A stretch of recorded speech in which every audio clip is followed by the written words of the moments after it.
Perkenalkan, nama saya Estefania Berstepu. Saya akan menceritakan tentang kemungkinan dan keharusan pendidikan.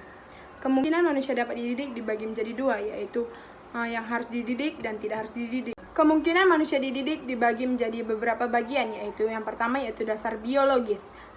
Fakta biologis menunjukkan bahwa anak manusia ketika baru dilahirkan dalam keadaan tidak berdaya tetapi mempunyai potensi untuk tumbuh dan berkembang.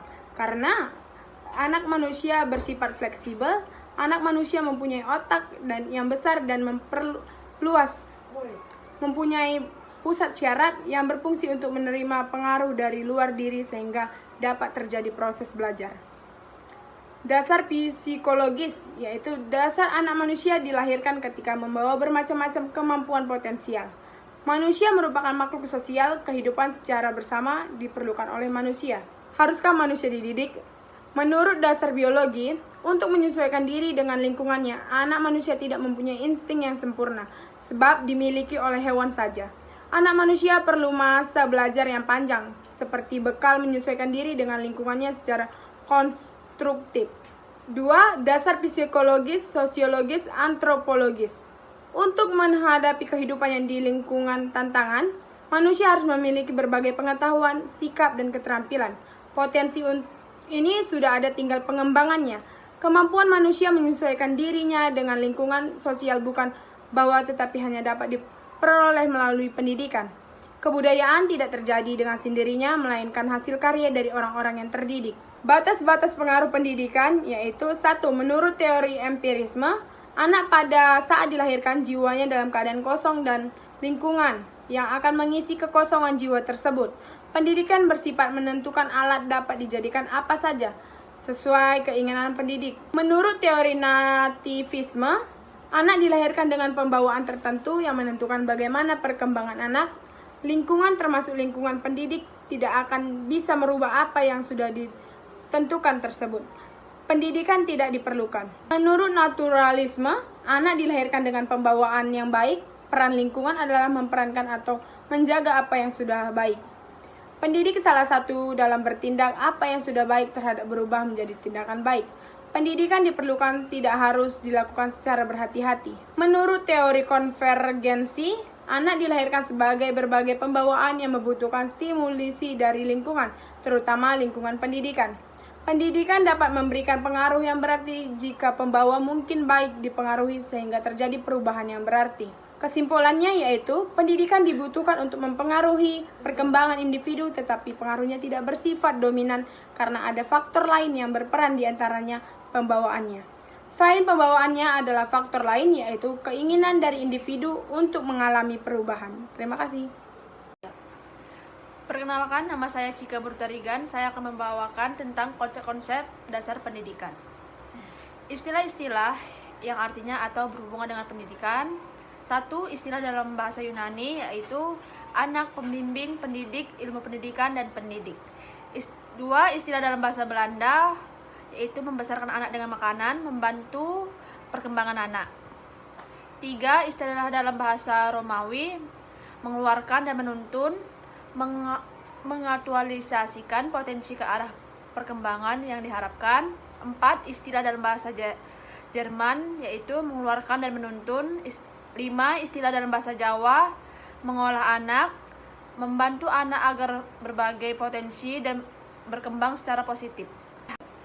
2. Definisi pendidikan. Menurut Ki Hajar Dewantara, pendidikan dalam tuntunan segala kekuatan kodrat yang ada pada anak-anak agar mereka sebagai manusia dan sebagai anggota masyarakat dapat mencapai keselamatan dan kebahagiaan yang setinggi-tingginya.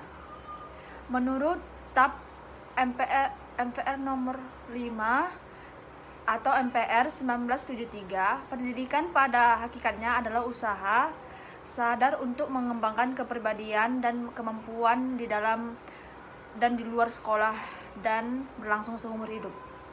Konsep kunci: 1. Usaha sadar. 2. Kepribadian dan kemampuan. 3. Di dalam dan di luar sekolah. 4. Berlangsung seumur hidup. Menurut Undang-Undang Dasar Republik Indonesia Nomor 2 Tahun 2003, pendidikan adalah usaha sadar dan terencana untuk mewujudkan suasana belajar dan proses pembelajaran agar peserta didik secara aktif mengembangkan potensi dirinya untuk memiliki kekuatan spiritual keagamaan, pengadilan diri, kepribadian, kecerdasan, dan akhlak mulia, serta keterampilan yang diperlukan dirinya, masyarakat, bangsa, dan negara.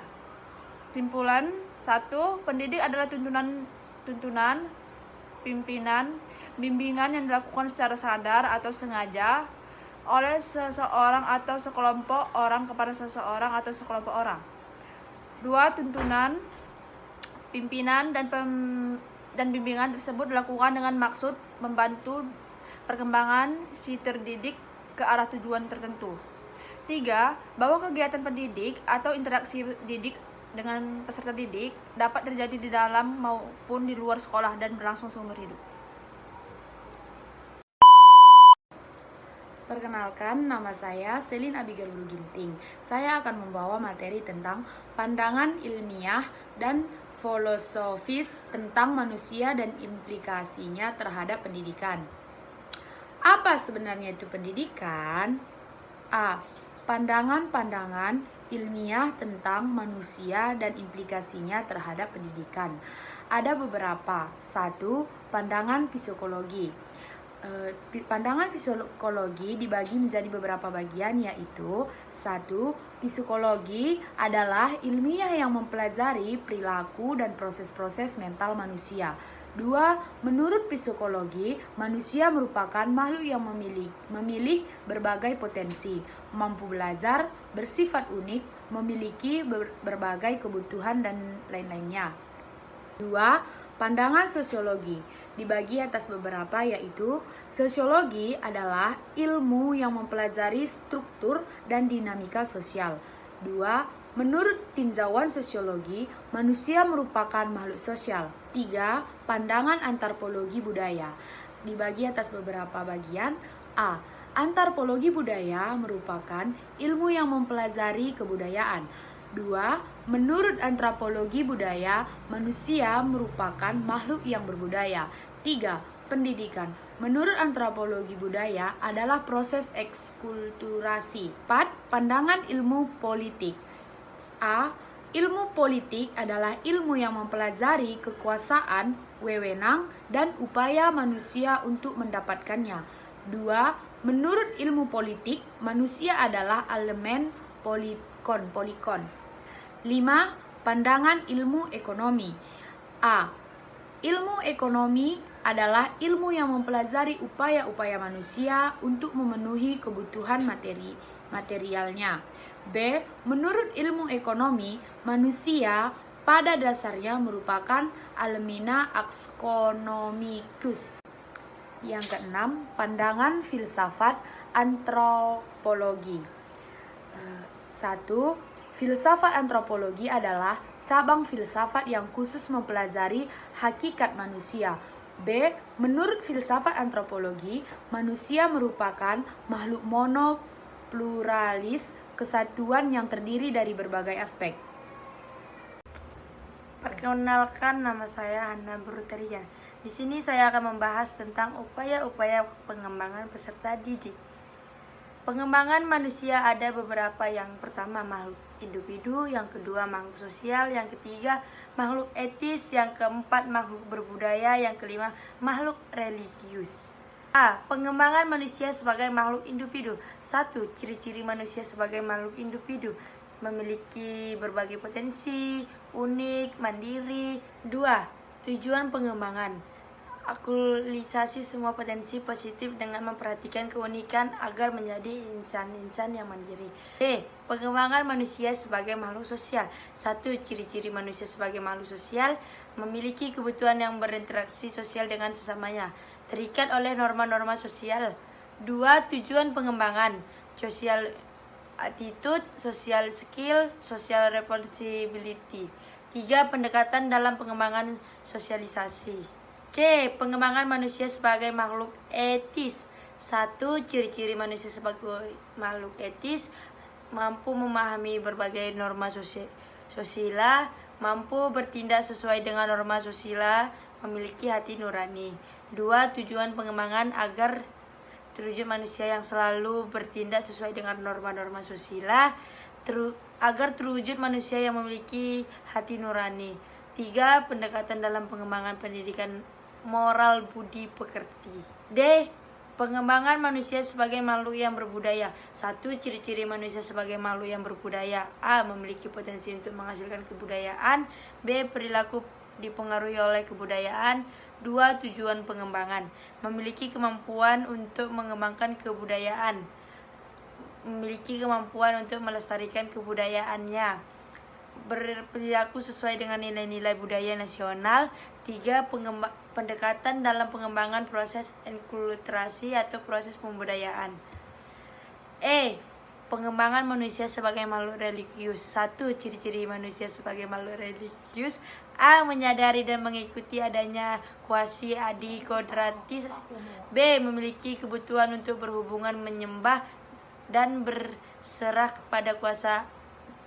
2. Tujuan pengembangan. Tujuan manusia yang beriman. B. Tujuannya manusia yang berperilaku sesuai dengan norma-norma agama. 3. Upaya pengembangan pendidikan agama. Thank you. Sekian.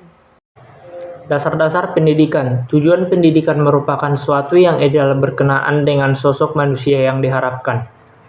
Filsafat membahas segala sesuatu termasuk fenomena pendidikan. Cabang filsafat yang khusus membahas fenomena pendidikan adalah filsafat pendidikan. Segi-segi psikologis peserta didik yang harus dipahami dan diperhitungkan dalam pendidikan. A. Gejala-gejala jiwa. B.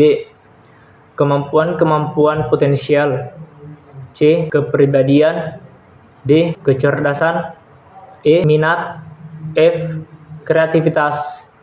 G. Pertumbuhan dan perkembangan. H. Rasa percaya diri. Pendidikan merupakan proses sosialisasi. Manusia pada dasarnya merupakan makhluk sosial dan makhluk yang berbudaya. Beberapa manusia sebagai makhluk sosial dan berbudaya bukan merupakan faktor bawaan, tetapi harus dijalani dengan proses pendidikan. Proses pendidikan merupakan proses penyiapan peserta didik menjadi warga masyarakat. Dasar ilmu dan teknologi. Hubungan pendidikan dengan ilmu dan teknologi yaitu unsur kebudayaan yang dewasa ini mengalami perkembangan yang sangat pesat. Perkembangan ilmu dan teknologi hanya terjadi jika ada SDM yang berkualitas dengan terwujudnya melalui pendidikan yang berkualitas. Pendidikan merupakan proses ahli ilmu dan teknologi. Sekian.